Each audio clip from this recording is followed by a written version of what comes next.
હાલમાં આપણા દેશમાં લોકસભાની સામાન્ય ચૂંટણીઓ યોજાઈ રહી છે। આ ચૂંટણી માટે ગુજરાતમાં આગામી તારીખ 7મી મે 2024ના રોજ મતદાન યોજાનાર છે। લોકસભાની સામાન્ય ચૂંટણી મુક્ત, ન્યાયી અને શાંત વાતાવરણમાં યોજાય તે માટે ભારતના ચૂંટણી પંચ દ્વારા વ્યાપક વ્યવસ્થાઓ કરવામાં આવી છે।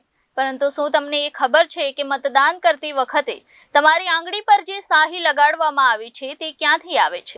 આ અંગે વાત કરતા અમદાવાદ જિલ્લા ચૂંટણી તંત્રના નાયબ કલેક્ટર સુશ્રી રિદ્ધિ શુક્લાએ જણાવ્યું છે કે ચૂંટણીમાં મતદાનના દિવસે મતદાનની ડાબી આંગળી પર મતદાન પહેલા ચિહ્નિત કરવામાં આવતી અવિલોપ્ય શાહી સરળતાથી દૂર કરી શકાતી નથી અને તેનો હેતુ મતદાર દ્વારા ડબલ અને બોગસ મતદાન અટકાવવાનો છે। જ્યારે આપણે મતદાન પંથકમાં પોતાનો મત આપીએ છીએ ત્યારે એને આપણી પહેલી આંગળી ઉપર અવિલોપ્ય શાહીથી એક માર્ક કરવામાં આવે છે। આ અવિલોપ્ય શાહી વિશેની જોગવાઈ રિપ્રેઝન્ટેશન પીપલ એક્ટ 1951ની કલમ 61માં જોવા મળે છે, જેમાં એવું કહેવામાં આવ્યું છે કે ચૂંટણીમાં બોગસ વોટિંગ ના થાય અથવા ડબલ વોટિંગ ના કરી શકે, એના માટે આવી કોઈ પણ પ્રકારની શાહીનો ઉપયોગ કરી શકાશે।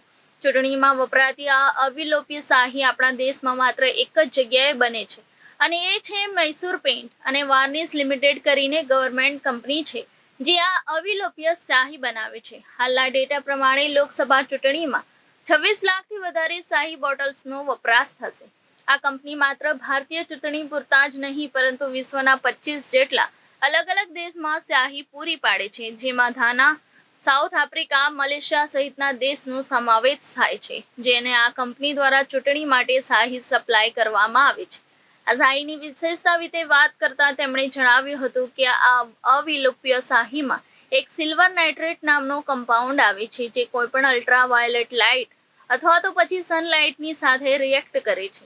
આ અવિલોપ્ય શાહીની અસર 2 થી 4 અઠવાડિયા સુધી રહે છે, એટલે તમારા હાથ ઉપરથી એનો રંગ નીકળતો નથી। એટલા માટે બોગસ કે ડબલ વોટિંગ અટકાવવા ચૂંટણી પંચ દ્વારા મતદાન વખતે આ શાહીનો ઉપયોગ કરવામાં આવે છે। આપણે સૌ જાણીએ છીએ કે મતદાન કરે એની પહેલાં આપણે જ્યારે મતદાન મથકમાં પોતાનો મત આપીએ એની પહેલાં આપણી આંગળી ઉપર અવિલોપ્ય શાહીથી એક માર્ક કરવામાં આવે છે। આ જે અવિલોપ્ય શાહી છે એનું જોગવાઈ આપણને રિપ્રેઝન્ટેશન ઓફ પીપલ્સ એક્ટ 1951ની કલમ 61માં મળે છે, જેમાં એવું કહેવામાં આવ્યું છે કે બોગસ વોટિંગ ના થાય અથવા ડબલ વોટિંગ ના કરી શકે એના માટે આવી કોઈ પણ પ્રકારની શાહીનો આપણે ઉપયોગ કરી શકીશું। આ જે શાહી છે એ માત્ર ને માત્ર એક જ જગ્યાએ બને છે, એ મૈસૂર પેઇન્ટ્સ અને વાર્નિશ લિમિટેડ કરીને એક ગવર્મેન્ટ હોલ્ડિંગ છે જે આ અવિલોપ્ય શાહી બનાવે છે।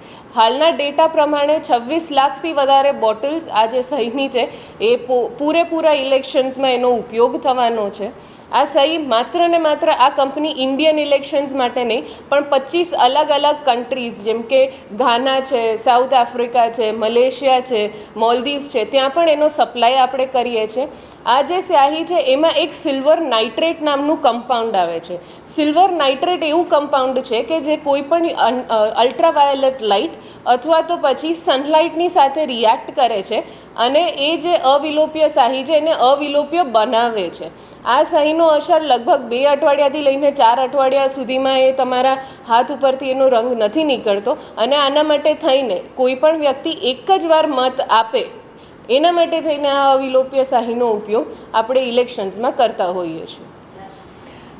તારીખ 12મીથી લઈને 19મી સુધી જે નામાંકન પ્રક્રિયા હતી એ પૂર્ણ થયેલી છે। આમાં કુલ જોઈએ તો 7 અમદાવાદ પૂર્વ પર 35 ઉમેદવારોએ કુલ 44 ફોર્મ ભર્યા છે અને 8 અમદાવાદ પશ્ચિમ જે છે એમાં 12 ઉમેદવારોએ કુલ 19 ફોર્મ ભર્યા છે। આમાં કોને કેટલા ફોર્મ ભર્યાની વાત કરીએ તો ભાજપમાંથી 2 ઉમેદવાર દરેક સીટ ઉપર, આઈએનસીના 2 ઉમેદવાર દરેક સીટ ઉપર ફોર્મ ભરેલ છે। આ સાથે સાથે બહુજન સમાજ પાર્ટી છે, બહુજન મુક્તિ પાર્ટી છે વગેરે પાર્ટીઝ અને અપક્ષે પણ ફોર્મ ભરેલ છે।